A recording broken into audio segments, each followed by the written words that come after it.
So are stats ruining football, or are they progressing football? Are they moving it far away from the dark ages? And me personally, I can see both points of view really. So let's get into it. I think mainly we'll talk about advanced stats because obviously goals, assists, clean sheets have been there forever, really, haven't they? And they are a fairly good indication of how a player is performing or not. Not the be all and end all, but I'm more about advanced, with the XG, the progressive carries, the receptions in the final third, the chances created, and so on. And I can see both sides because me personally, I like advanced stats. I think they do tell quite a good picture in football. Obviously, XG, I believe in 2012, Sam Green from Opta created it, which judges, historic shots and how they've been taken and what's the likelihood of them being scored from a scale of 0 to 1. I know most people know that, but I think it does give a good representation of, I don't know, how a player's finishing, because if they're outscoring the XG, then it means roughly they're being more clinical. If they're not, then it means they're not being as clinical, but they're creating the chances. So I suppose there are a lot of good elements to it, and with like progressive receptions, it means you're receiving the ball higher up the pitch. If progressive carries, then it means you're taking the ball, 10 yards into an attacking position. And I think all these things are beneficial, especially for the clubs, because you can see maybe off a glance if a player in Spain is going to progress your attack a bit more, and if a player in France is, scoring a lot of goals with his XG, and if you can find him the right chances, it might increase. It's not the be all and end all, but I think it does have a place in sports. I think the downside is when people use it for their narrative, basically, because you can twist that any way you want to. I can say Nicholas Jackson is an excellent striker for Chelsea because his XG is fantastic. He's just not scoring at the minute, and when he starts scoring, then he'll be a fantastic player. But in reality, that's not always the case, is it? He might be getting into positions created from others, and he might be in the positions where he can't finish. And how many players have we seen over the years who just can't finish the dinner, really? And their XG might be fantastic, but in reality, they're just not a clinical striker. I think something like XG also, it tries to eliminate the human interaction in sports and the human emotion, because at the end of the day, if you want to be basic about it, if you look at someone like Darwin Núñez or someone like, not Darwin Núñez, Timo Werner, for example, very confident player, always got into good position for Chelsea, always ran about the pitch, but if you want to just, to the bare bones, he had no bottle about him, didn't he? He could not finish, and I don't think he thrived under pressure, really, which is a shame. Doing better in Germany, fair play to him, but it doesn't calculate that. It doesn't calculate, if you work on his finishing, he's going to be a good player, because if the lad in the fifth row in the away end is calling him names and making him off his game, then there's no stat really accounting for that, which I know sounds ridiculous, but it is the truth. There is so much emotion, there's momentum in sports, and I think that's what these stats can't really account for, because we all know, we've all played football at good levels or bad levels. If you're having a bad game and you get in your own head, it's like you can't pass a ball straight, but when you think you're brilliant, then you'll pass better. I just think there are things that it just doesn't take into account, really.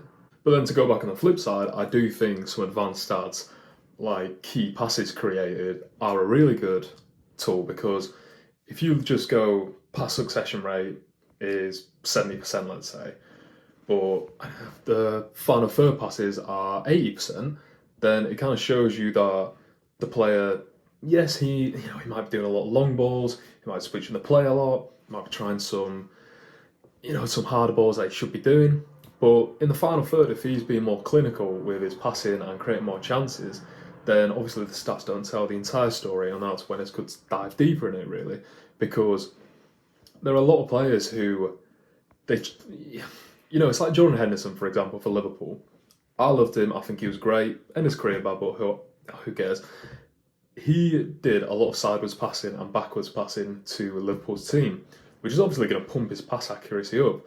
However, if you look at someone like Thiago, he tried a lot more advanced passing than Jordan Henderson. So in some games, Thiago's pass accuracy might be down, but the amount of progressive passes that he's doing are 10 times Henderson's, which, if you're looking for an attacking team like Liverpool, it is massively beneficial, and that's when stats can tell a story and not just be black and white that 70% is worse than 80%, whereas if you look in these specific areas, this is where he thrives more than in these deep areas or so. And I think advanced stats, it can help but also hinder the casual watcher who, we all know them, they don't watch the games, they're on the phone during the games, they read it on Twitter, and then they pretend they have, which, if you're looking at it, I remember the days where Iniesta, I think in a season he had like 2 assists, which I remember everyone got, oh, he's terrible, why has Iniesta got 2 assists? But then you look further into the game, he might have a hockey assist, which is the assist before the assist, which, if you watch prime Barcelona, how many balls did Iniesta play to Dani Alves or Jordi Alba, and they cut it across the box for Messi? Iniesta's created that entire move, but he won't be credited to it with just basic stats. However, with more advanced stats, it can show he's essentially created this move, he's done a key pass, he's done this progressive passes, whatever you want, and it essentially gives them more credit and shows that they're actually playing well, instead of just going, 2 assists, he's terrible. But I remember, I think it was Leon Britton at the time, and they went, he's got 5 assists, he's better than Iniesta or something like that. And that's when advanced stats does come in, and it can prove, no, if you actually watch the game, you can see what's happening in this. But I think the bad side of it, that it really can make the casual fan, make them look like they know what they're on about more than they actually do, especially on social media, because I think the eye test is so underrated nowadays, and you can use stats to fit your narrative for anything. Mo Salah, for example, he will try and take on a man however many times a game, but he loses the ball quite a lot because he's trying to do that. However, someone else who is a worse player, I don't know, whoever, might not try to do that, but might get 3 successful dribbles in a game. Mo Salah might get 6, but because Salah's tried 10 times the dribbles of the other fella, then the dribble success rate is a lot higher in the other player's favour, which anyone who can watch football and understand it knows is ridiculous, and knows that Salah is obviously a better player, better dribbler, whatever. And I think especially they can over-rely on XG, they can over-rely on expected goal involvement a game, they can over-rely on creativity and stuff like that.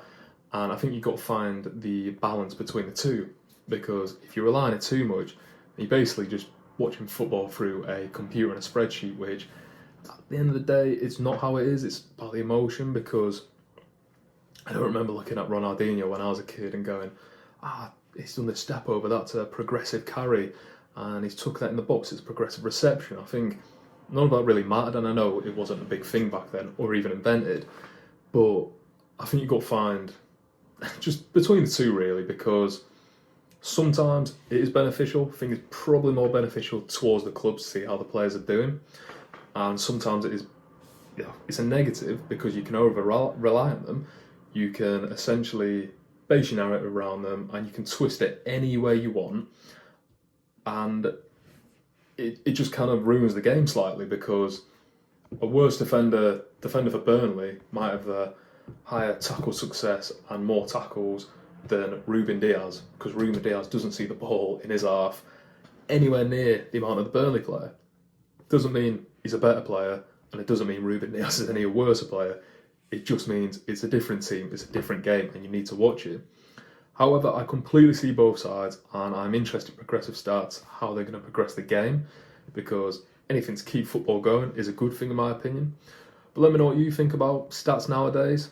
I do think they are overplayed. I mean, field tilt I saw the other day is just, I don't understand why they're bringing more and more of these new terms that it does overcomplicate it sometimes. I read it and I think it's the possession in the final third, or something like that, which, isn't that just possession in the final third? Why does it have to be called field tilt? And just the last thing, I don't get all these new nicknames, the low block, the double pivot. I never heard these 10 years ago, never heard them 5 years ago, but it makes it sound more impressive talking about 2 defensive midfielders as a double pivot, or just plain deep is now a low blocker. Maybe that's just being an old man, but anyway, if you could like this video, that'd be great. If you could subscribe, fantastic. Just let me know what you think about stats nowadays. No wrong answer really. I think people are going to be some dinosaurs and hate them. I think people are going to over-rely on them and not watch the games and base it off Twitter. But I think just that middle ground is perfect football, and we'll see how it develops. So yeah, cheers.